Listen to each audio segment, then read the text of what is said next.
போல ஒரு தொன்மை வாய்ந்த இனம். அந்த இனம் பெர்சிய இனம். அவன் பேசுகின்ற மொழி பெர்சிய மொழி. ஆனால் அரபுலகில் இருக்கின்ற இஸ்லாமிய நாடுகள் யாருமே ஈரானிற்கு துணை இல்லை. தனித்து நின்று சண்டை போட்டுக் கொண்டிருக்கிறான். எதற்காக? தன் தாய் நாட்டின் இயற்கை வளத்தை அமெரிக்காவிற்கும் ஐரோப்பிய நாடுகளுக்கும் நான் விட்டுத்தர மாட்டேன், ஒருபோதும் அடகு வைக்க மாட்டேன், கடைசி வரை போராடி சாவேனே தவிர நான் அமெரிக்காவின் தான் பாவங்களில் விழுந்து சரணாகதி அடைய மாட்டேன் என்று ஒற்றை ஆளாக நின்று தனித்து சண்டை போட்டுக் கொண்டிருக்கின்றார். அந்த சண்டையை தான் தமிழ்நாட்டின் இயற்கை வளத்தை வட இந்திய முதலாளிகளுக்கும் கார்பரேட் முதலாளிகளுக்கும் திராவிட கட்சிகளுக்கும் நான் பாதுகாத்துத் தர மாட்டேன் என்று ஒரு தலைவர் 16 ஆண்டுகளாக தனித்து புலிவால் ரசித்துக் கொண்டிருக்கின்றான் என்றால் அது எங்கள் அண்ணன் செந்தமலன் சீமானம். ஏன்? பஞ்சபூதங்கள் இருந்தால்தான் இந்த உலகமே இயங்க முடியும். நீர், நிலம், காற்று, நெருப்பு, ஆகாயம், இந்த 5ம் இருந்தால்தான் இந்த உலகம் இயங்க முடியும். இந்த உலகம் மட்டுமல்ல, உயிரினங்களும் வாழ முடியும். ஒன்று இல்லாமல் மற்றொன்று இல்லை. இதைத்தான் தொல்காப்பியர் மிக தெளிவாக தொல்காப்பியத்தில் பதிவு செய்திருப்பார். தொல்காப்பியம் என்கின்ற நூல் இலக்கணத்தை மட்டும், மொழிக்கான இலக்கணத்தை மட்டும் சொல்லித்தரவில்லை என் உறவுகளே, நம் வாழ்க்கைக்குரிய இலக்கணத்தையும் சொல்லித் தருகின்றது. உலக வரலாற்றில் நிலத்தின் அடிப்படையில் எந்த ஒரு இனமும் வாழ்ந்ததாக சரித்திரமில்லை.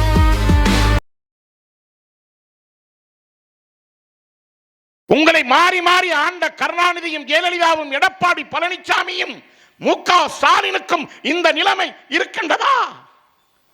இருக்கின்றதா? மு.க. ஸ்டாலினுடைய மகன் உதயநிதி ஸ்டாலின் 800 கோடி ரூபாய் செலவில் படம் எடுக்கின்றார். ஆனா அவங்க அப்பா தேர்தல் பத்திரத்தில் முதலமைச்சர், என்கிட்ட காரே இல்லை. மு.க. ஸ்டாலின் காரே கிடையாதான். இதோட கொடுமை என்ன தெரியுமா?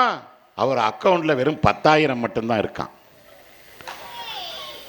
இத உதயநிதி ஸ்டாலின் சொல்றாரு. நம்ம காதுல எப்படியெல்லாம் கலர் கலரா பூ சுத்துறாங்க பாருங்க. எங்க அப்பா காரே இல்லாம கேப்ல புக் பண்ணி தான் போறாரு.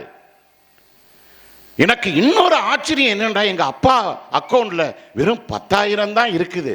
நமக்கு கிடைச்ச முதல்வரை பத்தியலான்னு யாரு? மு.க. ஸ்டாலினை பற்றி உதயநிதி சொல்றாரு.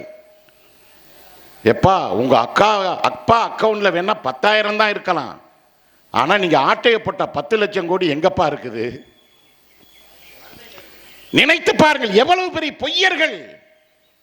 எங்கிருந்தோ வந்த வெள்ளைக்காரன் தன் மனைவி சொத்தை வித்து, தன்னுடைய சொத்தை வித்து, தன் பாரம்பரிய சொத்தை வித்து, தன் பிள்ளைகளுக்கு கூட கல்யாணம் பண்ணி கொடுப்பதற்கு காசு இல்லாமல் நமக்கு அந்த அணையை கட்டி இந்த பகுதியில் நம் தாகத்தை தணிப்பதற்கு, விவசாயம் மேம்படுவதற்கு எங்கிருந்தோ வந்த வெள்ளைக்காரனுக்கு இருந்த பாசம் இந்த திராவிட கொள்ளைக்காரர்களுக்கு இருக்கின்றதா என்பதுதான் நம்மளுடைய கேள்வி. இந்த கொள்ளைக்காரர்கள் இன்னமும் ஆட்சி அதிகாரத்தில் இருக்க வேண்டுமா? இதை தாண்ட தொண்டை தண்ணி வைக்க 16 ஆண்டு எங்க அண்ணன் சீமான் கத்துக்கிட்டு இருக்காரு. நீருக்கு மாநாடு இவங்க கேள்வி பேசுறாங்க. தண்ணீர் சீமானுக்கு ஓட்டு போடுமா? ஆமா, உன்னை 3 வேளையும் தண்ணி குடிக்க வச்சா நீ இப்படித்தான் பேசுவ, சாராயத்தை போட்டா. நாங்க கேட்கிறோம், டாஸ்மார்க் என் தெருவுக்கு தெரு முக்குக்கு முக்கு திறந்து வச்சா விவசாயம் நல்லா விளையுமா? நாங்க கேட்போம்ல. 20 கிலோ புழுத்த அரிசி ரேஷன் கடையில் எங்களுக்கு பிச்சைக்காரனுக்கு மாதிரி போறிய, அதை தின்னா எங்களுக்கு வயிற்றுல புல்ல வைக்குமா? புழுதாண்டா வைக்கும். அயோக்கிய பயல்களை, உங்களிடத்தில் நாங்கள் என்ன கேட்கிறோம்? வேலை வெட்டி எங்களுக்கு கொடு, சேலை வேட்டியை எங்களுக்கு வாங்கிக்க தெரியும். இதுதான் சுயமரியாதான வாழ்க்கை. எல்லா இயற்கை வளத்தையும் அழித்து முடித்து விட்டது இந்த திராவிட கும்பல். 1967 அதிகாரத்திற்கு வந்தார்கள். 2027 60 வருஷம். இந்த 60 வருடத்தில் ஏதாவது ஒரு உரிமையை பெற்று தந்திருக்கின்றார்களா? முல்லை பெரியாற்றில் உரிமையை இழந்திருக்கின்றோம். கேரள மலையாள அரசு நம்மளை உரிமையை கேட்டால் அடித்து விரட்டுகின்றது. யார் காசில் கட்டப்பட்ட அணை? தமிழனுடைய உழைப்பில் கட்டப்பட்ட அணை. பென்னி கொக்குக்கு முன்பாக முத்து இருளப்ப பிள்ளையின் மூளையிலும் சேது மன்னர்கள் மூளையிலும் சிந்தித்த திட்டம் முல்லை பெரியாறு என்கின்ற திட்டம். கட்டியவன் வெள்ளைக்காரன், பென்னி கொக்கு என்கின்ற தாய்மனம் படைத்தவன், அதற்கு உழைத்தவன் அனைவரும் தமிழன். அந்த முல்லை பெரியாறு அணை இருப்பது தமிழ்நாட்டு எல்லையில். அதை தூக்கி கொடுத்தது மொழியின் அடிப்படையில் மாநிலங்கள் 1956ஆம் ஆண்டு பிரிக்கப்பட்ட பொழுது மலையாளிகளுக்கு தூக்கி கொடுத்தது காங்கிரஸ் கட்சி. இத்தனை ஆண்டு வரை முல்லை பெரியாற்று அணையின் உரிமையை இந்த திராவிட கட்சிகளால், அதிமுகவால், திமுகவால் வாங்கி கொடுக்க முடிந்ததா? முல்லை பெரியாற்றில் நமக்கு முறையாக தண்ணீர் வந்திருந்தால் திண்டுக்கல் மாவட்டம் ஏன் வறண்டு கிடக்கின்றது? மேலூர் பகுதி ஏன் வறண்டு கிடக்கின்றது? மானாமதுரை பகுதி ஏன் வறண்டு கிடக்கின்றது? தேனி மாவட்டம் ஏன் வறண்டு கிடக்கின்றது? மதுரை வைகை ஆற்றை போய் பாருங்கள், சாக்கடை கழிவுநீர் கலந்து கொண்டிருக்கின்றது. இதுல இந்த லட்சணத்தில் சு வெங்கடேசன் ஒரு கம்யூனிஸ்ட் கட்சி எம்பி பாராளுமன்றத்தில் போய் எம்பி என்ன பேசுறாருன்னே தெரியல. நினைத்து பாருங்கள், இந்தியாவிலேயே மிகவும் குப்பைகள் நிறைந்த மாநகரம் எது என்றால் டெல்லி இல்லை, மும்பை இல்லை, சென்னை இல்லை, சாட்சாத் நம்ம முச்சங்கம் கண்ட மதுரையில தான் அவ்வளவு குப்பையும் இருப்பதாக இந்திய அரசே அறிவித்திருக்கின்றது. இதைவிட கேவலம் இல்லையா? 3 சங்கம் கண்ட நம் நான்மாட கூடநகர் மதுரை, முத்தமிழ் வளர்த்த மதுரை, எம்பெருமான் சிவனும் முருகனும் நக்கீர பெருமானும் மதுரையில் நின்று எதற்காக சண்டை போட்டார்? மொழியை காப்பதற்காக சண்டை போட்டிருக்கின்றார். அந்த மொழியை பேசுகின்ற தமிழ் இனத்தின் தொன்மை வாய்ந்த மெய்யியல் நகரம் மதுரை. அந்த மதுரை இந்தியாவிலே குப்பைகள் கழிவுகள் நிறைந்த மாநகரம் என்று பெயர் பெற்றிருக்கின்றது என்றால் அதற்கு காரணம் என்ன? இந்த திமுக அதிமுக என்கின்ற அரசியல் குப்பைகளை எரிக்காமல் தமிழன் தலை நிமிர முடியாது. மதுரையை குப்பையாக்கியது யார்? இந்த ஆட்சியாளர்கள் தானே. இந்த ஆட்சியாளர்கள் தானே. நினைத்து பாருங்கள். தண்ணீர் பஞ்சம் தலைவிரித்தாடி கொண்டிருக்கின்றது. நீருக்கு மாநாடு போடுகின்றான். ஏன்? எங்கள் அண்ணன் நீருக்கு மாநாடு போட்டான், மரத்திற்கு மாநாடு போட்டான், கேலி செய்தார்கள். கடலுக்கு மாநாடு போட்டான். ஏன்? நீரும் மரமும் கடலும் காற்றும் நிலமும் இயற்கை வளமும் மழையும், அந்த மலையில் இருக்கின்ற மரங்கள் மேகத்தில் இருக்கின்ற நீரை அறுவடை செய்து தந்தால்தான் பூமிக்கு நீர் வரும், விண்ணிலிருந்து நீர் வரும். இந்த இயற்கை வளங்களை பாதுகாக்காமல் மனித இனம் வாழ முடியாது, தமிழினம் வாழ முடியாது என்பதற்காகத்தான் ஆற்றை பாதுகாக்கின்ற மாநாடு, நீரை பாதுகாப்பதற்காக மாநாடு, மரத்தை பாதுகாப்பதற்காக மாநாடு, கடலை பாதுகாப்பதற்கான மாநாட்டை எங்கள் அண்ணன் தாய்ப்புலி சீமான் நடத்துகின்றான் என்றால் அத்தனை உயிர்களையும் தன் உயிராக எங்கள் அண்ணன் நாம் தமிழர் பிள்ளைகள் நாங்கள் நேசிக்கின்றோம். வேற எந்த கட்சிக்காரன் செய்யறான்? இதுல எங்களை பார்த்து கேலியும் கிண்டலும். நண்பர்களை, சங்க இலக்கியத்தில் நற்றிணை என்கின்ற ஒரு இலக்கியம் இருக்கின்றது. வாய்ப்பிருந்தால் படித்து பாருங்கள். அந்த நற்றிணை இலக்கியத்தில் ஒரு பாடல் வருகின்றது. தமிழர்கள் எவ்வளவு தொன்மையான பண்பாட்டோடு உயர்ந்த நெறியோடு வாழ்ந்திருக்கின்றான் என்பதற்கு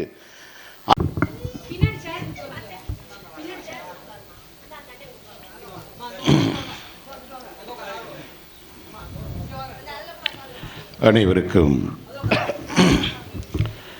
நாம் தமிழர் கட்சியின் சார்பில் என்னுடைய மாலை நேர வணக்கத்தை தெரிவித்துக் கொள்கின்றேன். ஒரு இனத்தை அழிக்க வேண்டும் என்றால் அதன் மொழியை முதலில் அழிக்க வேண்டும் என்று ஒரு மேல்நாட்டு அறிஞன் பதிவு செய்திருக்கின்றார். ஒரு இனத்தை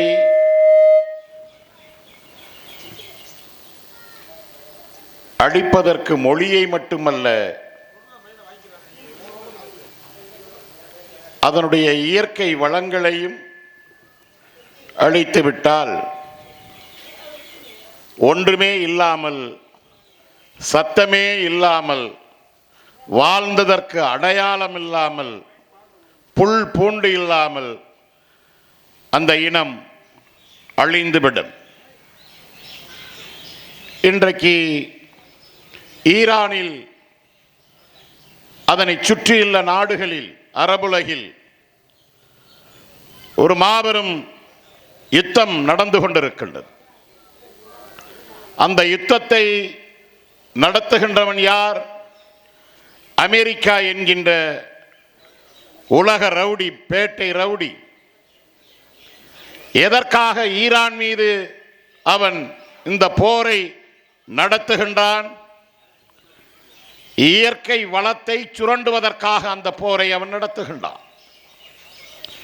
என்ன இயற்கை வளம் ஈரானில் குவிந்து கிடக்கின்றது? எண்ணெய் என்கின்ற இயற்கை வளம், எரிவாயு என்கின்ற இயற்கை வளம் ஈரானில் குவிந்து கிடக்கின்றது.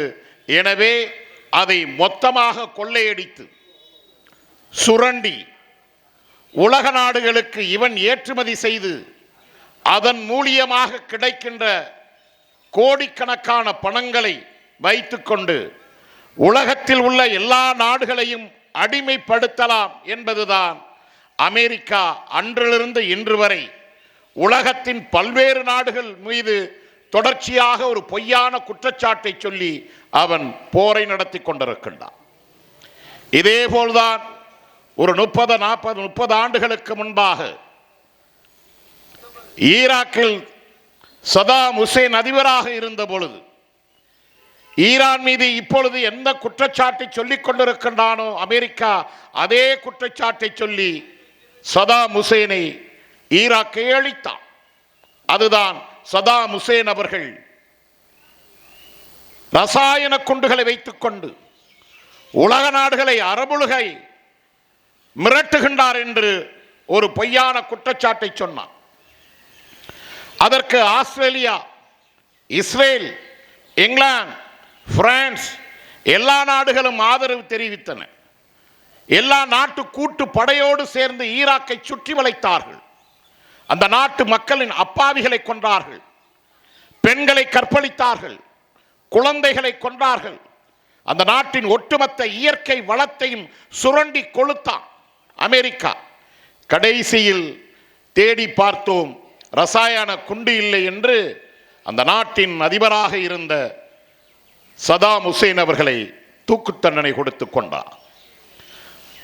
அரபு நாடுகளில் மன்னராட்சியின் அட்டூழியம் நடக்கின்றது என்று அந்த நாட்டு மக்களை மன்னராட்சியில் இருந்து விடுவித்து மக்களாட்சியை நாங்கள் அங்கே கொண்டு வர இருக்கின்றோம் என்று ஒரு பேர் அறிவிப்பை செய்து, போர் அறிவிப்பையும் செய்து, அரபுலகின் வசந்தம் என்கின்ற பெயரில் மம்மர் கடாஃபியை இதே போலதான் கொன்றான். இப்படி எண்ணற்ற நாடுகளை அடிமைப்படுத்தி அந்த நாட்டின் இயற்கை வளத்தை சுரண்டி சுடுகாடாக மாற்றியதுதான் அமெரிக்காவின் இரத்த சரித்திரம். இந்த அமெரிக்க தேசமே நண்பர்களே, கெண்டையம்பட்டியில் வந்து நின்றுக்கிட்டு, கொண்டையம்பட்டியில் வந்து நின்றுக்கிட்டு இருந்தாலும் சம்பந்தம் இல்லாமல் அமெரிக்கா பற்றி பேசிக்கொண்டிருக்கின்றானே, ஈரானை பற்றி பேசிக்கொண்டிருக்கின்றானே என்று நீங்கள் நினைக்கலாம். கொஞ்சம் பொறுத்திருங்கள். நான் எதற்காக இதை பேசியேன் என்று நீங்களே புரிந்து கொள்வீர்கள். கடந்த மாதம் இதே போல்தான் மதுரோ என்கின்ற அதிபர், பிரேசில் நாட்டு அதிபர், அந்த நாட்டின் அதிபரை மனைவியோடு கடத்தி அமெரிக்காவிற்கு கைதியாக கொண்டு போய் சென்றார். அங்கே இருக்க இயற்கை வளத்தை சுரண்டுவதற்காக அமெரிக்கா நடத்திய ஒரு பொய் நாடகம். இப்படித்தான் கீபாவை அபகரித்தான். அந்த நாட்டு மக்கள் அவனை எதிர்த்து சண்டை போட்டு கீபா என்கின்ற ஒரு தேசத்தை தனியாக கட்டியமைத்தார்கள். இன்றைக்கு ஈரான் அது ஒரு தனித்த பண்பாட்டை கொண்ட ஒரு மிக தொன்மை வாய்ந்த ஒரு இனம். தமிழரை போல ஒரு தொன்மை வாய்ந்த இனம். அந்த இனம் பெர்சிய இனம். அவன் பேசுகின்ற மொழி பெர்சிய மொழி. ஆனால் அரபுலகில் இருக்கின்ற இஸ்லாமிய நாடுகள் யாருமே ஈரானிற்கு இன்றைக்கு துணை இல்லை. தனித்து நின்று சண்டை போட்டுக் கொண்டிருக்கின்றான். எதற்காக? தன் தாய் நாட்டின் இயற்கை வளத்தை அமெரிக்காவிற்கும் ஐரோப்பிய நாடுகளுக்கும் நான் விட்டுத்தர மாட்டேன், ஒருபோதும் அடகு வைக்க மாட்டேன், கடைசி வரை போராடி சாவேனே தவிர நான் அமெரிக்காவின் கால் பாதங்களில் விழுந்து சரணாகதி அடைய மாட்டேன் என்று ஒற்றை ஆளாக நின்று தனித்து சண்டை போட்டுக் கொண்டிருக்கின்றான். அந்த சண்டையை தான் தமிழ்நாட்டின் இயற்கை வளத்தை வட இந்திய முதலாளிகளுக்கும் கார்பரேட் முதலாளிகளுக்கும் திராவிட கட்சிகளுக்கும் நான் தாரை வார்த்து தரமாட்டேன் என்று ஒரு தலைவன் 16 ஆண்டுகளாக தனித்து புலிவால் கர்ச்சித்துக் கொண்டிருக்கின்றான் என்றால் அது எங்கள் அண்ணன் செந்தமிழன் சீமானும் நாம் தமிழர் கட்சியும். ஏன்? பஞ்சபூதங்கள் இருந்தால்தான் இந்த உலகமே இயங்க முடியும். நீர், நிலம், காற்று, நெருப்பு, ஆகாயம், இந்த 5ம் இருந்தால்தான் இந்த உலகம் இயங்க முடியும். இந்த உலகம் மட்டுமல்ல, உயிரினங்களும் வாழ முடியும். ஒன்று இல்லாமல் மற்றொன்று இல்லை. இதைத்தான் தொல்காப்பியர் மிக தெளிவாக தொல்காப்பியத்தில் பதிவு செய்திருப்பார். தொல்காப்பியம் என்கின்ற நூல் இலக்கணத்தை மற்றும் ஒளிக்கான இலக்கணத்தை மட்டும் சொல்லித்தரவில்லை என் உறவுகளே, நம் வாழ்க்கைக்குரிய இலக்கணத்தையும் சொல்லித் தருகின்றது. உலக வரலாற்றில் நிலத்தின் அடிப்படையில் எந்த ஒரு இனமும் வாழ்ந்ததாக சரித்திரமில்லை. குறிஞ்சி, முல்லை, மருதம், நெய்தல் என்று திணை வகையை தொல்காப்பியம் நமக்கு பதிவு செய்கின்றது. குறிஞ்சியில் வாழ்ந்தவன் மலையோடு வாழ்ந்தான், முல்லையில் இருந்தவன் காடோடு வாழ்ந்தான், மருதத்தில் இருந்தவன் வயலோடு வாழ்ந்தான், நெய்தலில் இருந்த தமிழன் கடலோடு வாழ்ந்தான். பிறகு எங்கே பாலை? பாலை என்கின்ற ஒரு நிலம் தமிழகத்தில் இருந்ததாக வரலாறு இல்லை. இது பிற்காலத்தில் சிலப்பதிகாரத்தில் இளங்கோவடிகள் பதிவு செய்கின்றார்.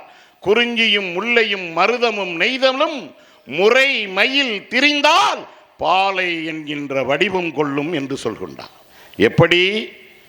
குறிஞ்சி நிலத்தின் இயல்பை இழக்கின்ற பொழுது, மருதம் தன் நிலத்தின் இயல்பை இழக்கின்ற பொழுது, நெய்தல் தன் நிலத்தை இயற்கையாக தன் பாதிக்கப்படுகின்ற பொழுது, இயல்பை இழக்கின்ற பொழுது பாலையாக மாறும்.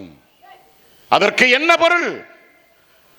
குறிப்பிட்ட காலத்தில் மழை காலத்தில் மழை பெய்ய வேண்டும், வெயில் காலத்தில் வெயில் அடிக்க வேண்டும், பனிகாலத்தில் பனி பெய்ய வேண்டும். அந்த பனிகாலத்திலும் முன்பனிகாலம் பின்பனிகாலம் என்று ஒன்று. அதே போல காற்றடிக்கின்ற காலத்தில் புரட்டாசி மாதத்தில் காற்றடிக்க வேண்டும். இப்படி இயற்கையை நம் முன்னோர்கள் பகுத்து ஆய்வு செய்துதான் குறிஞ்சி, முல்லை, மருதம், நெய்தல் என்று சொன்னார்கள். இது எதுவுமே நடக்காமல் போனால், பருவமழை பொய்த்து போனால் என்ன நடக்கும்?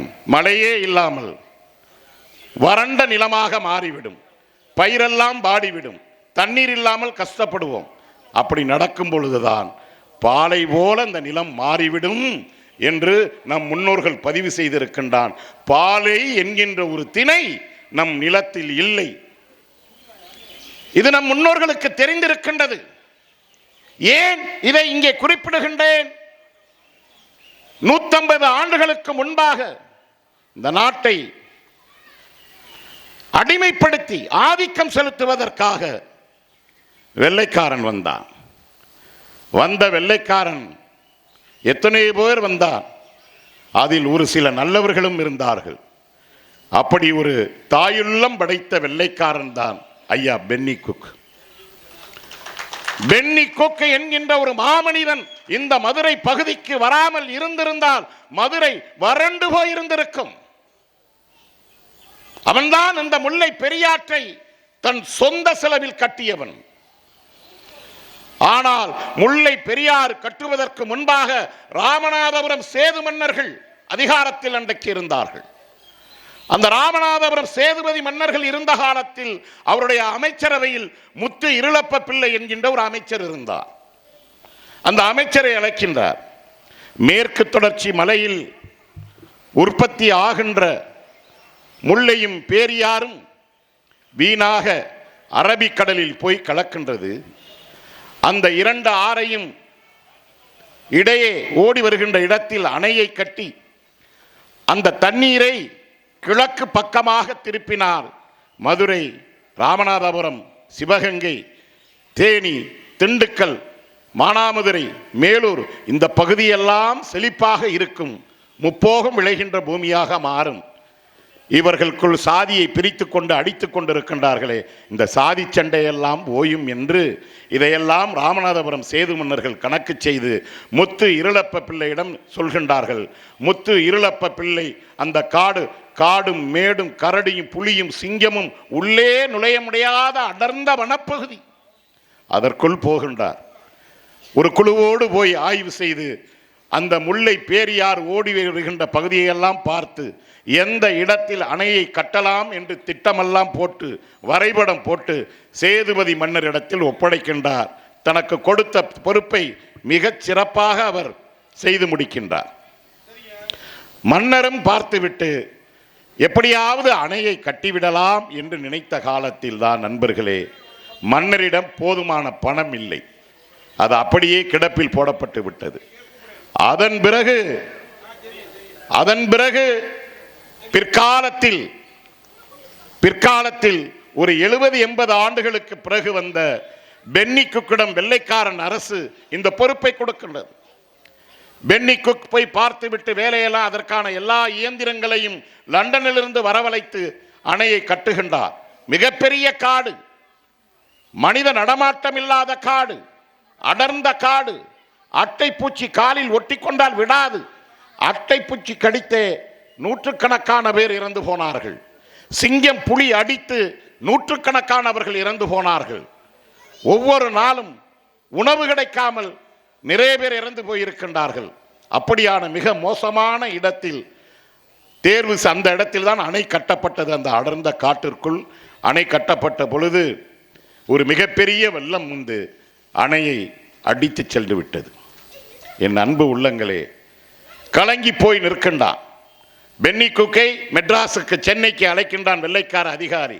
இனி அந்த அணையை நீ கட்ட வேண்டாம், கொடுத்த காசை வீணடித்து விட்டாய், திரும்பி வா என்கின்ற பொழுது அவன் மனதிற்குள் ஒரு மிகப்பெரிய கனவு. அந்த பகுதி மக்களையெல்லாம் சுற்றி பார்க்கின்றான். வயலெல்லாம் வறண்டு கிடக்கின்றது.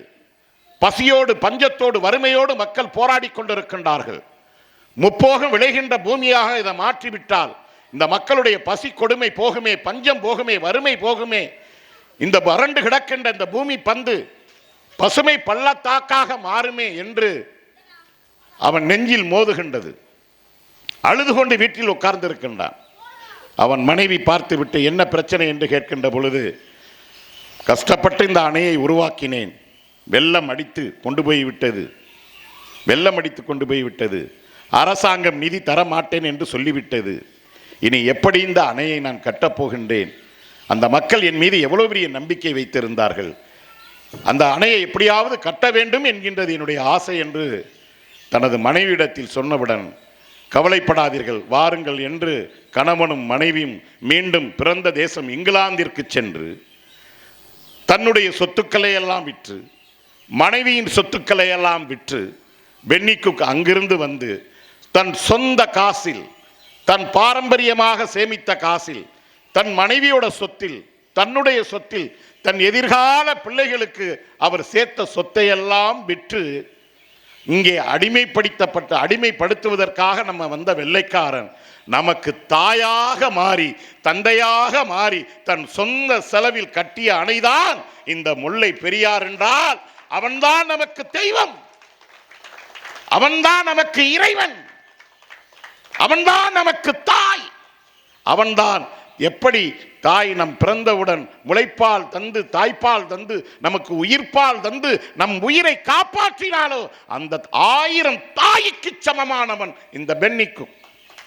நன்றியை மறந்துவிடக்கூடாது. இந்த சட்டமன்ற தொகுதியில் ஜெயிச்சிருக்கிறாரு வெங்கடேசன் திமுக. அவர் என்ன பென்னிக்கு மருமையனா? இல்ல கருணாநிதி பென்னிக்குட சம்பந்தியா? இல்ல மு.க. ஸ்டாலின் பென்னிக்கு பெற்றெடுத்த அன்பு மகனா? என்ன செய்தார்கள் இவர்கள்? கருணாநிதி தன் வாழ்நாளில் 3 முறை மனைவியை கட்டினார். நம்மளை அடிமைப்படுத்த வந்த வெள்ளைக்காரன் 14 அணையை கட்டினார். பெருந்தலைவர் காமராஜர் 9 ஆண்டுகால ஆட்சி காலத்தில் 12 அணையை கட்டியிருக்கின்றார். இந்த வெங்கடேசன்ல இருந்து இந்த அதிமுகவில் இருக்கிற அமைச்சர்ல இருந்து முன்னாள் அமைச்சர் இன்னாள் அமைச்சர்லாம் போற இடம் பூரா பொண்டாட்டி, படுக்கிற இடம் பூரா வப்பாட்டி. இதை தாண்டி இவர்கள் என்ன செய்திருக்கின்றார்கள் இந்த நாட்டிற்கு, இந்த தேசத்திற்கு? எத்தனை அணையை கட்டியிருக்கிறான் சொல்லுங்க. எம்ஜிஆர் எத்தனை அணையை கட்டினாரு? ஜெயலலிதா எத்தனை அணை கட்டினுச்சு? எடப்பாடி பழனிசாமி எத்தனை அணை கட்டினாரு? கருணாநிதி எத்தனை அணை கட்டினாரு? இந்த 4.25 ஆண்டுகளில் இந்த தேர்தல் வரப்போகின்றது. இந்த 15 நாளில் தேர்தல் வரப்போகின்றது. முத்துவேல் கருணாநிதி ஸ்டாலினும் அவருடைய மகன் உதயநிதி ஸ்டாலினும் எத்தனை அணையை கட்டியிருக்கின்றார்கள்? ஒரு அணையை பழுது பார்த்திருப்பார்களா? இதே சோழவந்தான் ஒரு 6 அணையும் இருக்கின்றதா இல்லையா? அந்த அணை கசிந்து கொண்டே இருக்கின்றது. முல்லை பேரியாற்றில் இருந்து ஓடி வருகின்ற தண்ணீரை கால்வாய் வழியாக சரி செய்து கால்வாய்களை தூர்வாரி அந்த தண்ணீரை கொண்டு வந்து சோழவந்தன் அணையில் கொண்டு வந்து சேமித்திருந்தால் முப்போகம் விளைகின்ற பூமியாக இது மாறி இருக்குமா? மாறி இருக்காதா? இதை ஏன் இத்தனை ஆண்டுகள் செய்யவில்லை? இனிமேல் வந்து இவர்கள் கிழிக்க போகின்றார்களா? சாமி, நீங்க கிழித்த கிளி போதும். நீங்க புடுங்கிய ஆணியெல்லாம் தேவையில்லாத ஆணிதான். தயவு செய்து வீட்டுக்குள்ளே இருங்கள். சோழவந்தான் சட்டமன்ற தொகுதியில் மக்கள் மாற்றத்திற்காக போராடி களத்தில் நிற்கின்ற நாம் தமிழர் கட்சிக்கு விவசாய சின்னத்தில் வாக்களியுங்கள் என்று நீங்கள் அவர்களிடத்தில் நீங்கள் சொல்ல வேண்டும். இதுதான் அன்பான என் மக்களாகிய உங்களிடத்தில் நாங்கள் வேண்டி விரும்பி இந்த கோரிக்கையை நாங்கள் வைக்கின்றோம். நினைத்து பாருங்கள், நீர் இல்லாமல் நீங்களும் நானும் வாழ முடியுமா? நீர் இல்லாமல் வாழ முடியுமா? இதனால தானே வள்ளுவர் சொல்கிறான், நீரின்றி அமையாது உலகு. அதை உணர்ந்ததுனால்தான் பென்னி குக். அன்பு உறவுகளே, பென்னி குக்கிற்கு 4 பிள்ளைகள். 4 பிள்ளைகளும் கல்யாணம் கண்பட்டி கொடுப்பதற்கு காசு இல்லாமல் பென்னி குக் அந்த கவலையிலே இறந்து போனான். தெரியுமா உங்களுக்கு? தன்னுடைய 4 பிள்ளைகளுக்கும் திருமணம் செய்து கொடுக்காமல் அதற்கு தேவையான பொருளாதாரம் இல்லாமலே செத்து போனான். பென்னி குக்கின் மகள் படித்து வளர்ந்து அதுவே ஒரு காதல் திருமணம் செய்து கொண்டு தன் வாழ்க்கையை அமைத்துக் கொண்டது. 2 பிள்ளைகள் கடைசி வரை திருமணமே செய்யவில்லை. ஒரு பிள்ளை என்ன ஆனான் என்றே தெரியவில்லை. இதுதான் வரலாறு தருகின்ற செய்தி. உங்களை மாறி மாறி ஆண்ட கருணாநிதியும் ஜெயலலிதாவும் எடப்பாடி பழனிசாமியும் மு.க. ஸ்டாலினுக்கும் இந்த நிலைமை இருக்கின்றதா? இருக்கின்றதா? மு.க. ஸ்டாலினுடைய மகன் உதயநிதி ஸ்டாலின் 800 கோடி ரூபாய் செலவில் படம் எடுக்கின்றார். ஆனா அவங்க அப்பா தேர்தல் பத்திரத்தில் முதலமைச்சர், என்கிட்ட காரே இல்லை. மு.க. ஸ்டாலின் காரே கிடையாதான். இதோட கொடுமை என்ன தெரியுமா? அவர் அக்கவுண்ட்ல வெறும் 10,000 மட்டும்தான் இருக்கான். இதை உதயநிதி ஸ்டாலின் சொல்றாரு. நம்ம காதுல எப்படியெல்லாம் கலர் கலரா பூ சுத்துறாங்க பாருங்க. எங்க அப்பா காரே இல்லாம கேப்ல புக் பண்ணி தான் போறாரு. எனக்கு இன்னொரு ஆச்சரியம் என்னன்னா, எங்க அப்பா அக்கவுண்ட்ல வெறும் 10,000 தான் இருக்குது. நமக்கு கிடைச்ச முதல்வரை பத்தியலான்னு யாரு? மு.க. ஸ்டாலினை பற்றி உதயநிதி சொல்றாரு. எப்பா உங்க அப்பா அக்கவுண்ட்ல வேணா 10,000 தான் இருக்கலாம், ஆனா நீங்க ஆட்டையப்பட்ட 10 லட்சம் கோடி எங்கப்பா இருக்குது? நினைத்து பாருங்கள், எவ்வளவு பெரிய பொய்யர்கள். எங்கிருந்தோ வந்த வெள்ளைக்காரன் தன் மனைவி சொத்தை வித்து தன்னுடைய சொத்தை விட்டு, தன் பாரம்பரிய சொத்தை விட்டு, தன் பிள்ளைகளுக்கு கூட கல்யாணம் பண்ணி கொடுப்பதற்கு காசு இல்லாமல் நமக்கு அந்த அணையை கட்டி இந்த பகுதியில் நம் தாகத்தை தணிப்பதற்கு, விவசாயம் மேம்படுவதற்கு எங்கிருந்தோ வந்த வெள்ளைக்காரனுக்கு இருந்த பாசம் இந்த திராவிட கொள்ளைக்காரர்களுக்கு இருக்கின்றதா என்பதுதான் நம்மளுடைய கேள்வி. இந்த கொள்ளைக்காரர்கள் இன்னமும் ஆட்சி அதிகாரத்தில் இருக்க வேண்டுமா? இதை தாண்ட தொண்டை தண்ணி வைக்க 16 ஆண்டு எங்க அண்ணன் சீமான் கத்துக்கிட்டு இருக்காரு. நீருக்கு மாநாடு, இவங்க கேள்வி பேசுறாங்க, தண்ணீர் சீமானுக்கு ஓட்டு போடுமா? ஆமா, உன்னை மூணு வேளையும் தண்ணி குடிக்க வச்சா நீ இப்படித்தான் பேசுவ, சாராயத்தை போட்டா. நாங்க கேட்கிறோம், டாஸ்மார்க் என் தெருவுக்கு தெரு முக்குக்கு முக்கு திறந்து வச்சா விவசாயம் நல்லா விளையுமா? நாங்க கேட்போம்ல. 20 கிலோ புழுத்த அரிசி ரேஷன் கடையில் எங்களுக்கு பிச்சைக்காரனுக்கு மாதிரி போறிய, அதை தின்னா எங்களுக்கு வயிற்றுல புல்ல வைக்குமா? புழுதாண்டா வைக்கும். அயோக்கிய பயல்களை, உங்களிடத்தில் நாங்கள் என்ன கேட்கிறோம்? வேலை வேட்டி, வேலை வெட்டி எங்களுக்கு கொடு, சேலை வேட்டியை எங்களுக்கு வாங்கிக்க தெரியும். இதுதான் சுயமரியாதான வாழ்க்கை. எல்லா இயற்கை வளத்தையும் அழித்து முடித்து விட்டது இந்த திராவிட கும்பல். 1967 அதிகாரத்திற்கு வந்தார்கள். 2027 60 வருஷம்.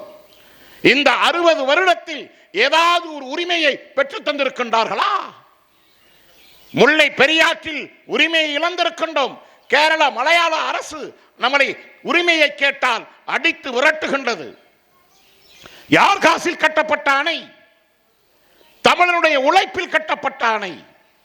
பென்னி கொக்குக்கு முன்பாக முத்து இருளப்ப பிள்ளையின் மூளையிலும் சேது மன்னர்கள் மூளையிலும் சிந்தித்த திட்டம் முல்லை பெரியாறு என்கின்ற திட்டம்.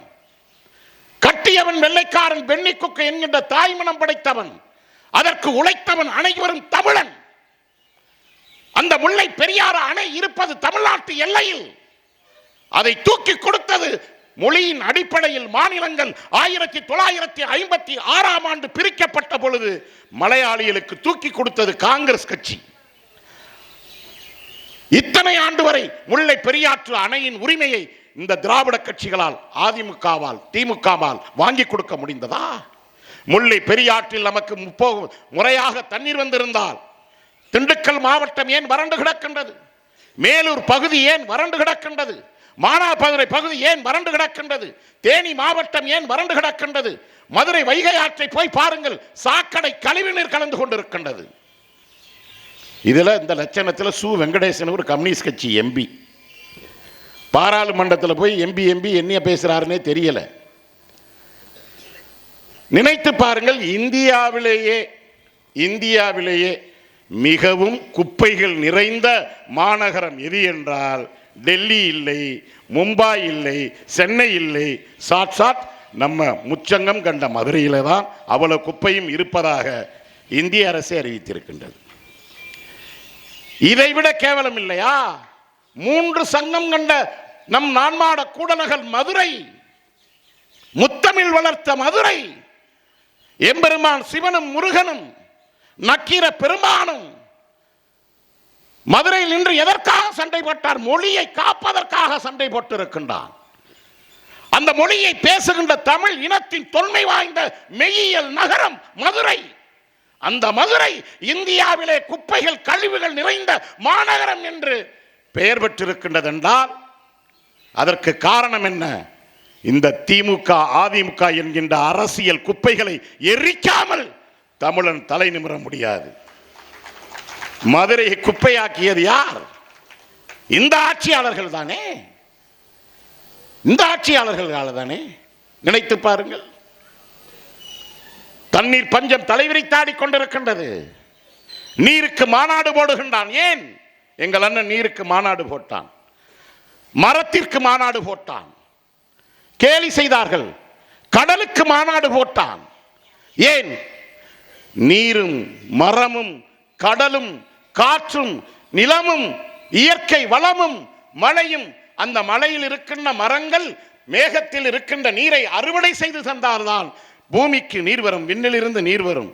இந்த இயற்கை வளங்களை பாதுகாக்காமல் மனித இனம் வாழ முடியாது, தமிழினம் வாழ முடியாது என்பதற்காகத்தான் ஆற்றை பாதுகாக்கின்ற மாநாடு, நீரை பாதுகாப்பதற்காக மாநாடு, மரத்தை பாதுகாப்பதற்காக மாநாடு, கடலை பாதுகாப்பதற்கான மாநாட்டை எங்கள் அண்ணன் தாய்ப்புலி சீமான் நடத்துகின்றான் என்றால் அத்தனை உயிர்களையும் தன் உயிராக எங்கள் அண்ணன் நாம் தமிழர் பிள்ளைகள் நாங்கள் நேசிக்கின்றோம்.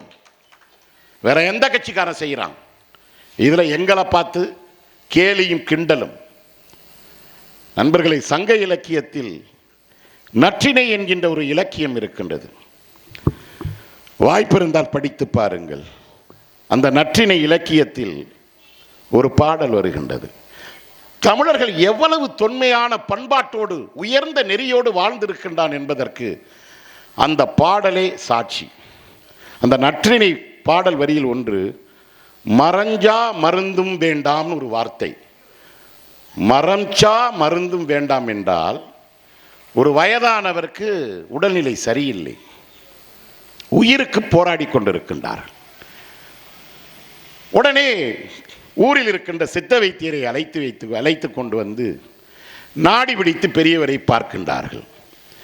அந்த சித்த வைத்தியர் சொல்கின்றார், இந்த பாருங்க இருக்க ஒரு பெரிய மரம், அந்த மரத்தோட வேரை எடுத்து வெட்டி கசாயம் வச்சு கொடுத்தா உடனே உயிர் பிழைத்து எழுந்து விடுவார் பெரியவர் என்று சொல்கின்றார். உயிருக்கு போராடி கொண்டிருக்கின்ற அந்த வயதான மூத்த பெரியவர் இதை கேட்டுக்கொண்டே இருக்கின்றார். வைத்தியர் சென்றவுடன், ஒரு மரத்தில் இருக்கின்ற பூவை பறித்து கசாயம் வைத்து குடித்தால் நான் குடிக்கின்றேன், அந்த மரத்தில் இருக்கின்ற இலையை கொழுந்துகளை பறித்து கசாயம் வைத்து குடித்தால் நான் குடிப்பேன், அந்த மரத்தில் இருக்கின்ற பழங்களை பறித்து கொடுத்தால் அதை சாப்பிட்டு நான் உயிர் பிழைத்துக் கொள்வேன், இல்லை அந்த மரத்தில் இருக்கின்ற பட்டையை உரித்து அதை இடித்து கசாயம் வைத்து குடித்தால் நான் உயிரோடு இருப்பேன், விரும்புகின்றேன்.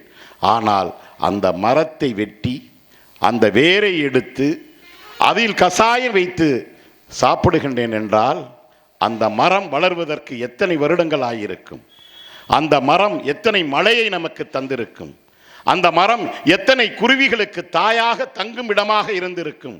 அப்படி இத்தனை உயிரினங்களுக்கு நல்லது செய்கின்ற ஒரு மரத்தை வெட்டி அதை நான் பாழாக்கி அதில் கசாயம் வைத்து நான் வாழ்வதை விட நான் சாவதே மேல், அந்த மரம் உயிரோடு இருக்க வேண்டும் என்கின்ற இந்த சிந்தனை மரவைத்தான் எங்கள் அண்ணன் சீமானும் நாம் தமிழர் பிள்ளைகளும் மரத்திற்காக நாங்கள் மாநாடு நடத்தினோம். எவன் இப்படி யோசிப்பான்? தமிழன் முன்னாடி யோசிச்சிருக்கிறான்.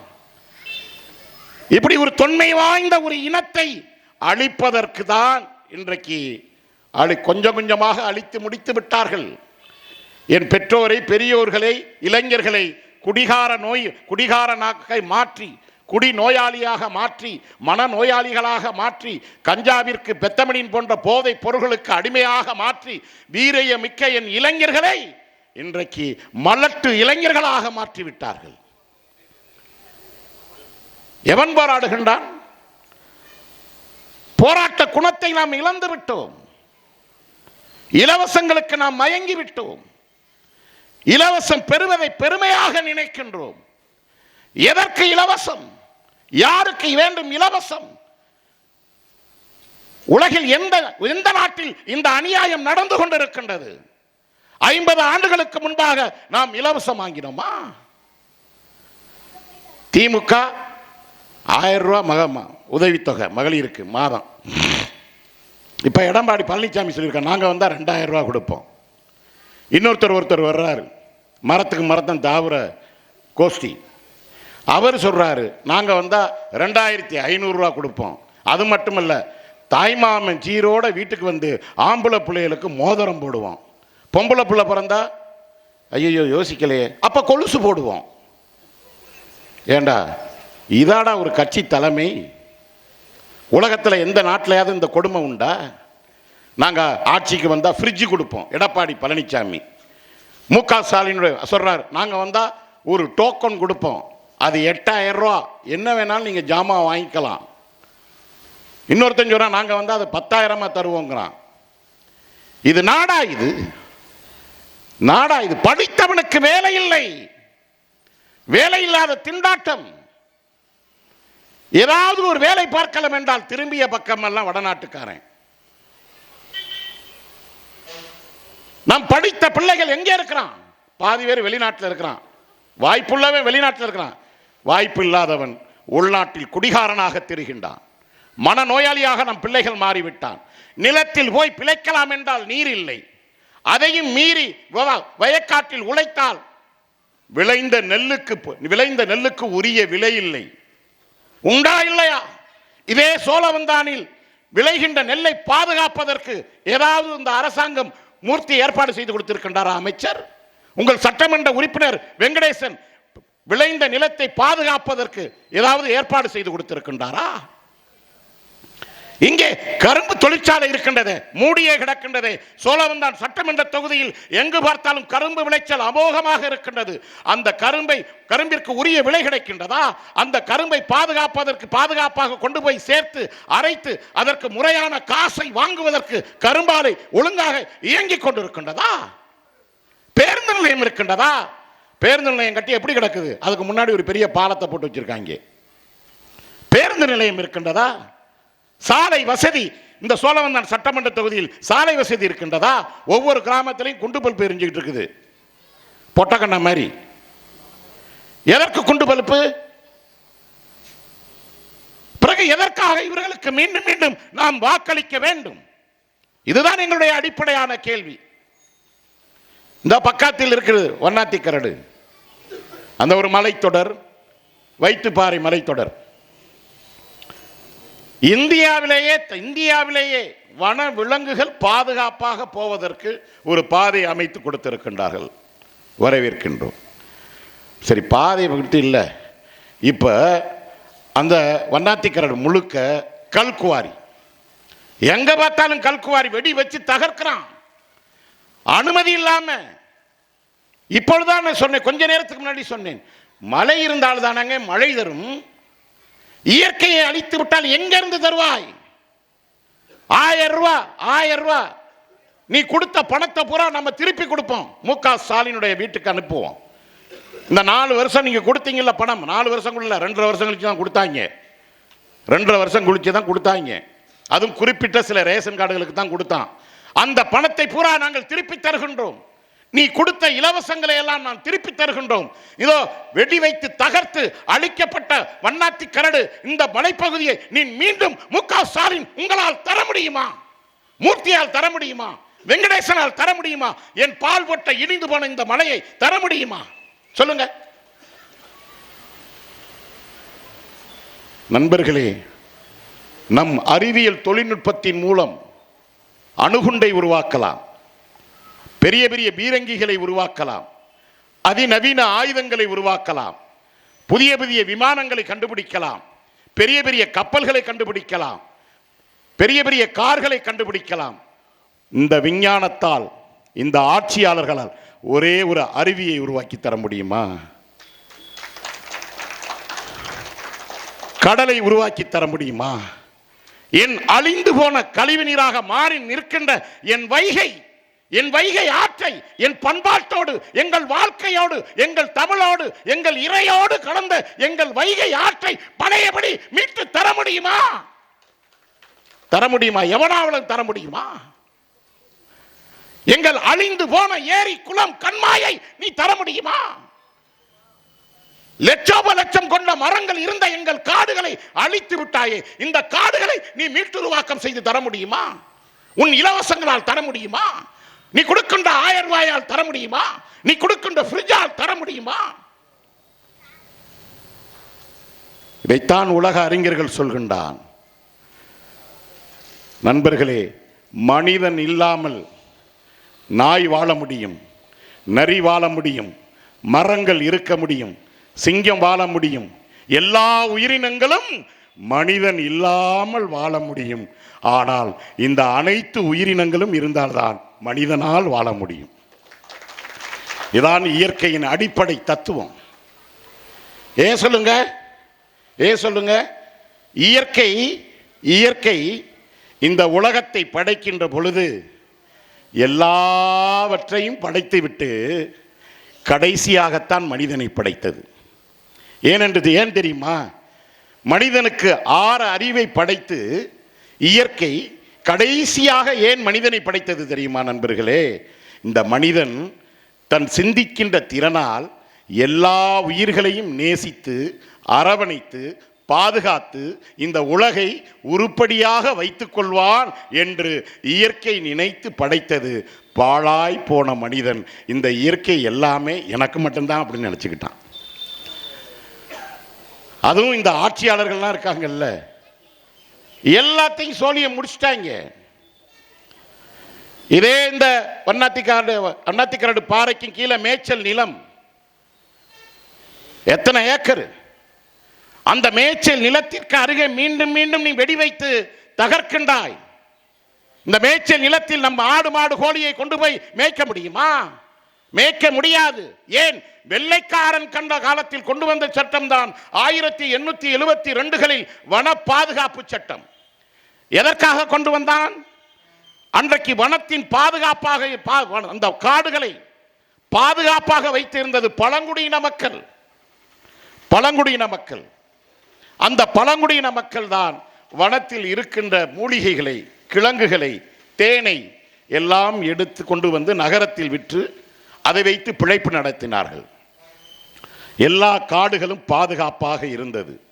என்றைக்கு வெள்ளைக்காரன் வந்தானோ, வந்து பார்க்கின்றான், காடுகளுக்குள் இந்த மக்கள் இருக்கின்றார்கள், வனத்தை பாதுகாப்பாக நின்று கொண்டிருக்கின்றார்கள், வில்லம்போடு நிற்கின்றார்கள். இவன் துப்பாக்கியோடு வேட்டைக்கு வருகின்றான். வன விலங்குகளை எங்கள் அனுமதி இல்லாமல் சுட்டுக் கொள்ளக்கூடாது என்று பழங்குடியின மக்கள், வனவாசிகள் காட்டுக்குள் நின்று காடை பாதுகாப்பதற்காக நம் முன்னோர்கள் போராடி இருக்கின்றான். ஒரிசாவில் பிர்சா முண்டோ இப்படிதான் போராடினான். அவனை வெள்ளைக்காரன் தன் நவீன துப்பாக்கிகளை கொண்டு ஒரிசா பகுதியில் போராடிய பழங்குடியின மக்களை சுட்டுக் கொன்றான். இன்றைக்கு வடகிழக்கு மாநிலங்களில் இதுதான் நடந்து கொண்டிருக்கின்றது. தயவு செய்து எடுத்து படித்து பாருங்கள். இந்திய ராணுவத்தில் பணிபுரிந்த தம்பிகளுக்கு தெரியும், என் தம்பி திருமாறனுக்கு தெரியும் வடகிழக்கு மாநிலத்தில் என்ன நடந்து கொண்டிருக்கின்றது என்று.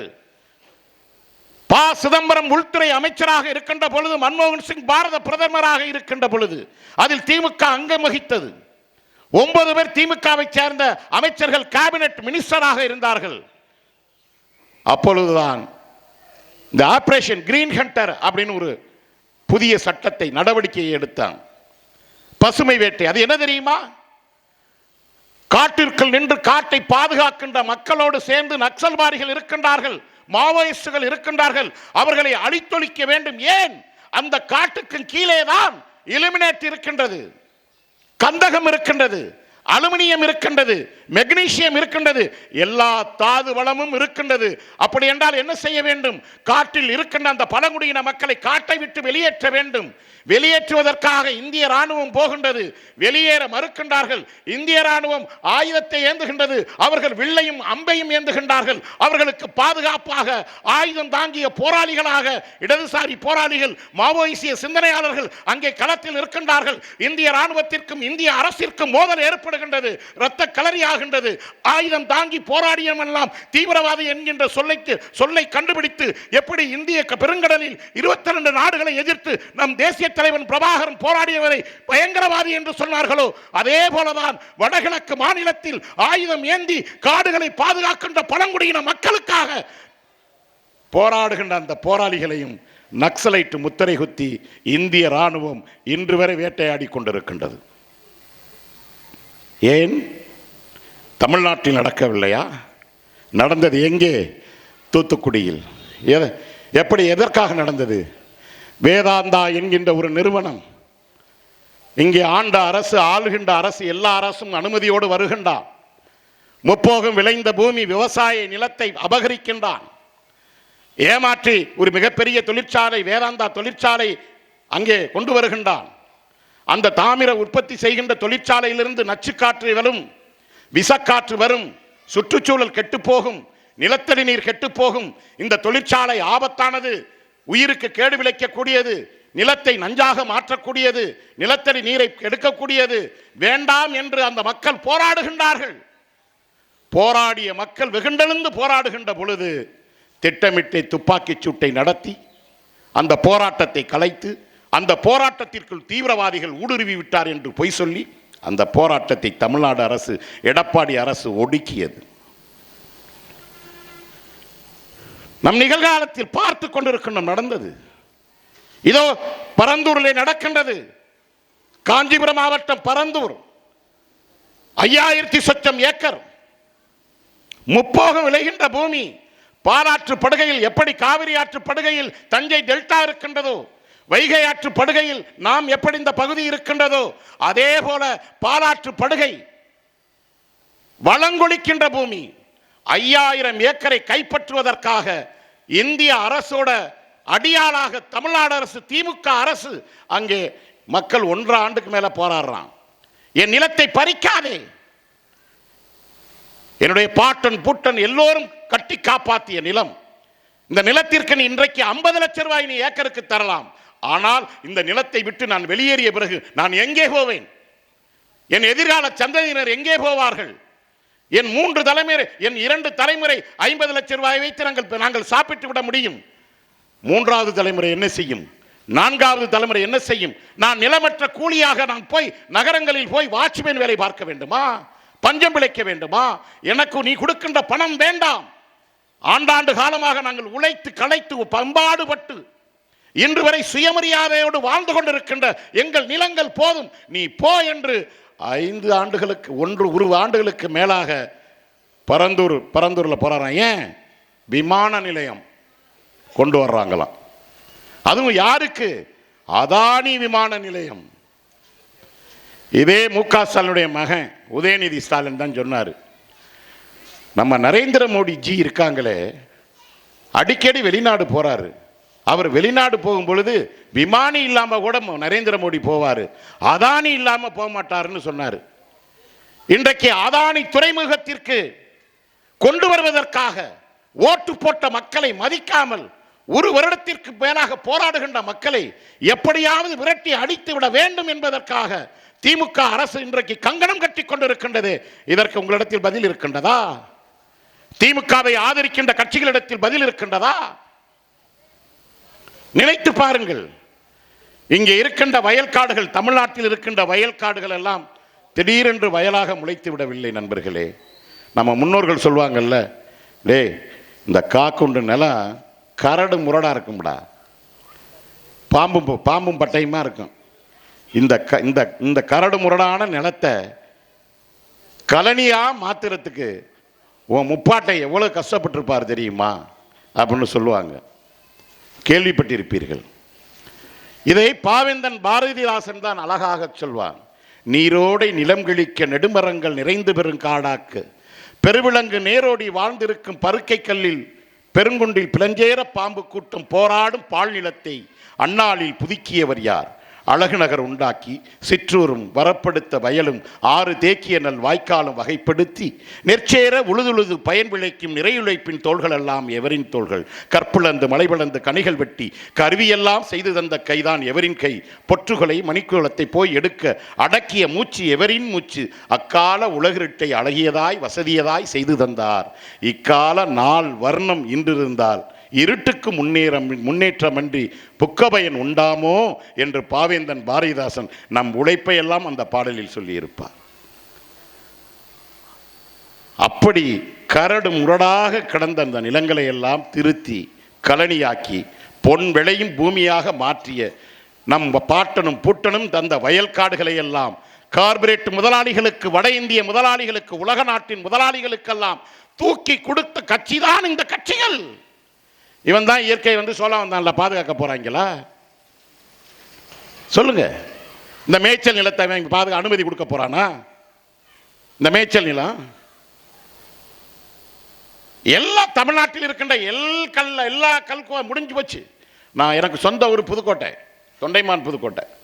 அங்கேருந்து நான் மதுரை வர்றேன். ஒரு 25 வருஷத்துக்கு முன்னாடி வந்தேன்னா 2 பக்கத்தும் சாலை ஓரங்களில் மரம் இருக்கும், மலை இருக்கும். இன்னைக்கு பார்த்தா மகாராஜா பேக்கரி கேக்கு மாதிரி அடிக்கி வச்சுருக்காங்க. புதுக்கோட்டையில் மகாராஜா பேக்கரின்னு ரொம்ப ஃபேமஸ்ஸு. ஐயங்கார் பேக்கரி அப்படின்னு வச்சுக்குவோம். ஐயங்கார் பேக்கரியில் அடுக்கி வச்சுருக்கான் பாருங்கள், ப்ரெட்டு பாக்கெட்டு கேக்கு மாதிரி ஃபுல்லாக அடுக்கி வச்சுருக்கான். மலையை வெட்டி ஒரு மலை இல்லை. ஒரு மலை இல்லை. பிறகு எப்படி மழை பெய்யும்? எப்படி மழை பெய்யும்? இதுதான் இன்றைக்கு மேற்கு தொடர்ச்சி மலைக்கு நடந்து கொண்டிருக்கின்றது. மேற்கு தொடர்ச்சி மலை இந்த உலகத்தில் உயிரினங்களை தோன்றுவதற்கு முன்பாக உருவான மலை. இந்த செய்தியோடு நான் நிறைவு செய்ய விரும்புகின்றேன். உறவுகளே, நீங்களும் நானும் பிறப்பதற்கு முன்பாக, ஏன் உலகத்தில் மனித இனம் தோன்றுவதற்கு முன்பாக உருவான மலை மேற்கு தொடர்ச்சி மலை. எங்கிருந்து? கன்னியாகுமரியில் இருந்து ஆரம்பித்து, நம்ம குற்றாலம் எல்லாம் இருக்கு பாருங்க, இந்த கன்னியாகுமரியில் இருந்து ஆரம்பித்து குஜராத் வரை 780 கிலோமீட்டர், ஏறக்குறைய 800 கிலோமீட்டர் நீளம் மேற்கு தொடர்ச்சி மலை. இந்த பூமி பந்தில் மனிதன் தோன்றுவதற்கு முன்பாகவே இயற்கையால் உருவாக்கப்பட்ட மலை. இந்த மலை எது தெரியுமா? இந்த மலை மேற்கு தொடர்ச்சி மலை தென்னிந்தியாவின் தாய்மொழிங்கிறான் சுற்றுச்சூழல் அறிஞர்கள். தென்னிந்தியாவுடைய தாய்மொழி. ஏன்? கர்நாடகா, கேரளா, ஆந்திரா, தமிழ்நாட்டிற்கு வருகின்ற அனைத்து ஆறுகளும் அங்கிருந்துதான் உற்பத்தியாகி வருகின்றது. சும்மா உற்பத்தியாக வரவில்லை. அந்த மேற்கு தொடர்ச்சி மலை முழுவதும் மேலே இருக்கின்ற பெரும் பெரும் காடுகள், நிறைய மரம், அடர்ந்த காடு. அந்த அடர்ந்த காடு அந்த மேலே இருக்கின்ற மரங்கள் மழை அப்படியே கரு மேகங்களை உருவாக்குது. அடர்ந்த காடு குளிர்ந்த காற்றை உருவாக்குகின்றது. குளிர்ந்த காற்று கருமேகங்களை உருவாக்குகின்றது. கருமேகங்கள், நீர்கொண்ட மேகங்கள் நிலத்திற்கு வருவதற்கு குளிர்காற்றை அடித்தவுடன் அது மழையாக பொழிகின்றது. பொழிந்த மழை நீரை அந்த மரத்திற்கு கீழே மலையெங்கும் இருக்கின்ற சோலைக்காடு. இதுதான் முக்கியம். உலக வரலாற்றில் மேற்கு தொடர்ச்சி மலையில் இருக்கின்ற சோலை காடுகள் போல வேற எந்த மலையிலும் இல்லை. அந்த சோலை காடுகள் தண்ணீரை வாங்கி தன் வேர்களில் தேக்கி வைக்கின்றது. வேர்களில் தேக்கி வைத்த சோலைக்காட்டு தண்ணீர் என்ன செய்கின்றது தெரியுமா? சிறு சிறு சிறு சிறு துளிகளாக அப்படியே சிறு சிறு துளிகளாக விழுது. இந்த சிறு துளி சிற்றோடையாக மாறுது. இந்த சிற்றோடை சிறுநதியாக மாறுகின்றது. இந்த சிறுநதி பெருநதியாக மாறுகின்றது. இந்த பெருநதி குற்றால அருவியாக மாறுகின்றது. நீலகிரியில் ஓடுகின்ற நதியாக மாறுகின்றது. ஊட்டியில் ஓடுகின்ற நதியாக மாறுகின்றது.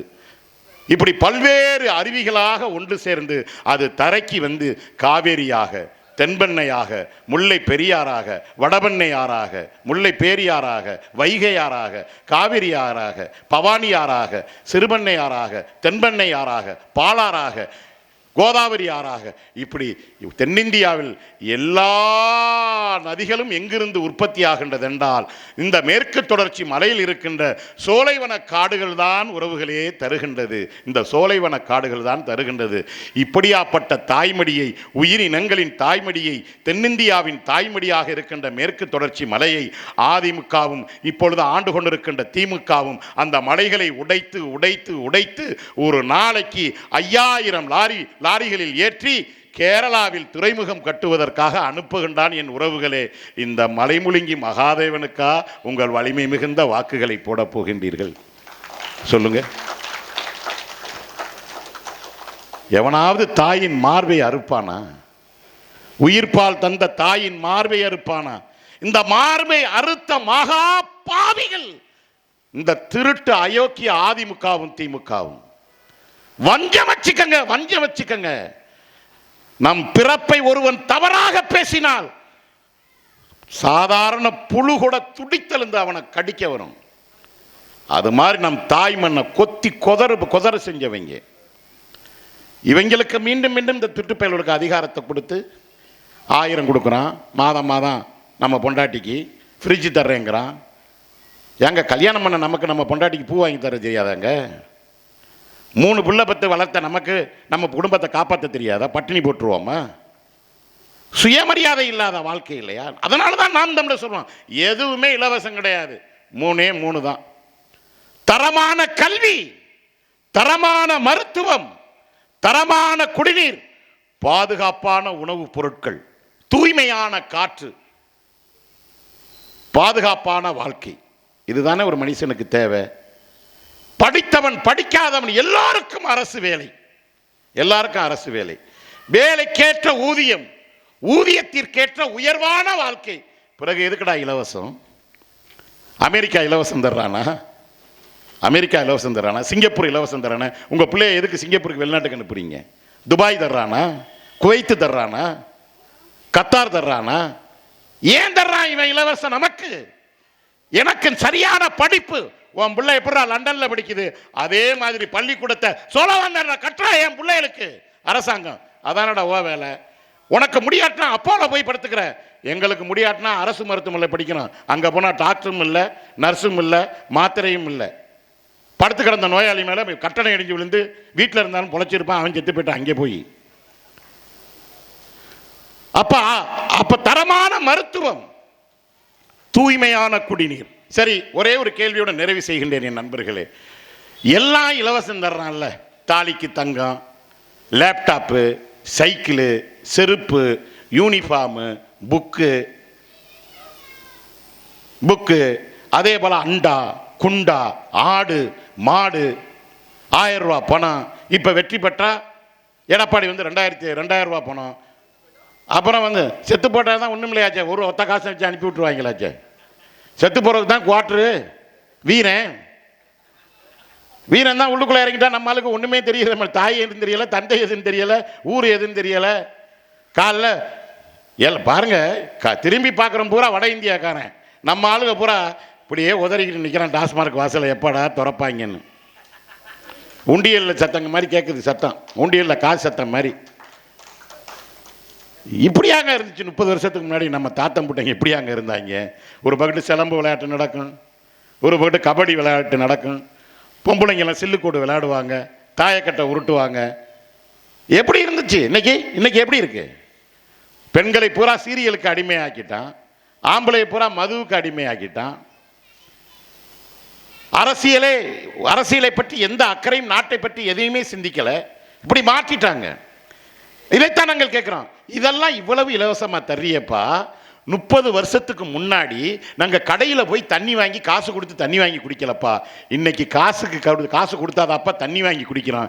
எனவே இதெல்லாம் எங்களுக்கு வேணாம். முப்போகம் விளையிற அளவுக்கு எங்களுக்கு தண்ணியை நீங்கள் தாராளமாக பக்கத்து மாநிலத்திலேருந்து வாங்கி கொடுங்கப்பா. தண்ணியே இலவசமாக எங்களுக்கு கொடுப்பா கடையில் எல்லாம், தூய குடிநீரை. கேளுங்களேன், தர்றானான்னு பார்ப்போம். தரமாட்டான். ஏன்? தண்ணீர் இனி தாகத்திற்கல்ல, தனியார் முதலாளிகளின் லாபத்திற்கு.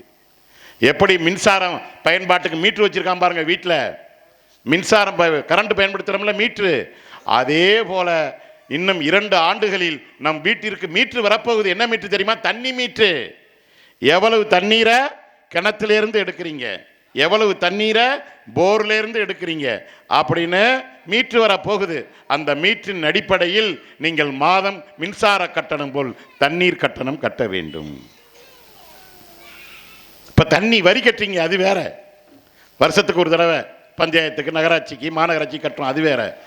மாதம் தண்ணீருக்கு கட்டணம் கட்ட வருவதற்காக மீட்டர் வருகின்றது. என்ன செய்ய போறீங்க?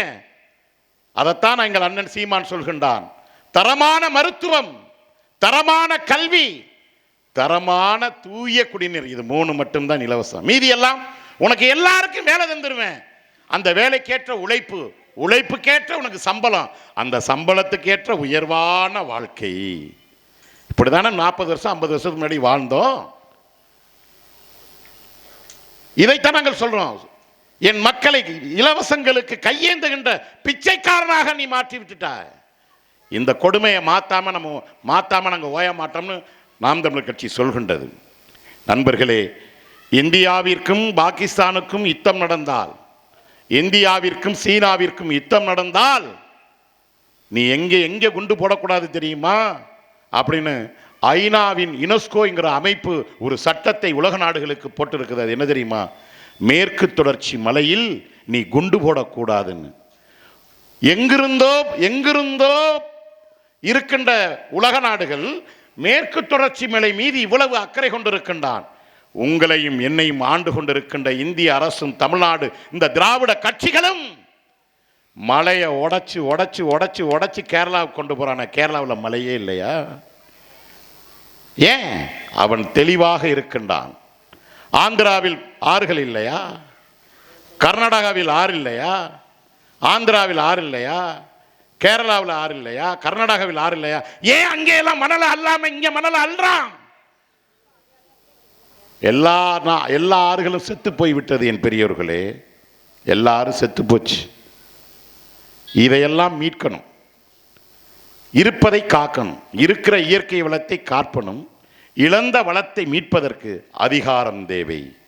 இதைத்தான் அம்பேத்கர் சொல்கின்றார், அனைத்து துன்ப பூட்டுகளுக்கும் தீர்வு அதிகாரத்தை கைப்பற்றுவதுதான். அந்த அதிகாரத்தை கைப்பற்ற வேண்டும் என்றால் இந்த திருட்டு திராவிட தீய கட்சிகளை விரட்டி அடித்து விட்டு, அந்த கூட்டணி கட்சிகளை விரட்டி அடித்து விட்டு, இந்த மண் மீது, இந்த மொழி மீது, இந்த மக்கள் மீது, இந்த பண்பாட்டின் மீது, இந்த கலாச்சாரத்தின் மீது, இந்த இயற்கை வளத்தின் மீது அக்கறை கொண்ட, உண்மையான பற்று கொண்ட 16 ஆண்டுகள் இந்திய தேசிய கட்சிகளோடு கூட்டணி இல்லாமல் மக்களோடு மட்டும் கூட்டணி வைத்து, கொள்கையோடு கூட்டணி வைத்து ஒரு தலைவன் இருக்கின்றான் என்றால் அது அண்ணன் செந்தமிழன் சீமானும் நாம் தமிழர் பிள்ளைகளும் நாம் தமிழர் கட்சியும் மட்டும்தான். எனவேதான் உங்களிடத்தில் உரிமையோடு கேட்கின்றோம். இந்த இயற்கை வளத்தை பாதுகாத்து இந்த அன்னை தமிழ்நாட்டை மீண்டும் மீட்க வேண்டும் என்றால் விவசாயி சின்னத்தில் சோழவந்தான் சட்டமன்ற தொகுதியில் போட்டியிடுகின்ற நாகலட்சுமி திருமாறன் அவர்களுக்கு உங்கள் வலிமை மிகுந்த வாக்குகளை தாருங்கள். வரலாறு தந்த வாய்ப்பு, இந்த வாய்ப்பை நழுவ விட்டோம் என்றால் இந்த தமிழ்நாடு சுடுகாடாக மாறும். தமிழ்நாடு சுடுகாடாக மாறாமல் ஒரு வளமிகுந்த மாடாக மாற வேண்டும் என்றால் அன்னை தமிழ் ஈன்றெடுத்த அன்பு பிள்ளையாக இந்த களத்தில் நின்று கொண்டிருக்கின்ற நாகலட்சுமி திருமாறனுக்கு விவசாயி சின்னத்தில் வாக்களியுங்கள், வாக்களியுங்கள், வாக்களியுங்கள் என்று கூறி நன்றி பாராட்டி விடைபெறுகின்றேன். நன்றி, வணக்கம். நாம் தமிழர், தமிழ்த்தாய் வாழ்க, தலைவன் பிரபாகரன் வாழ்க.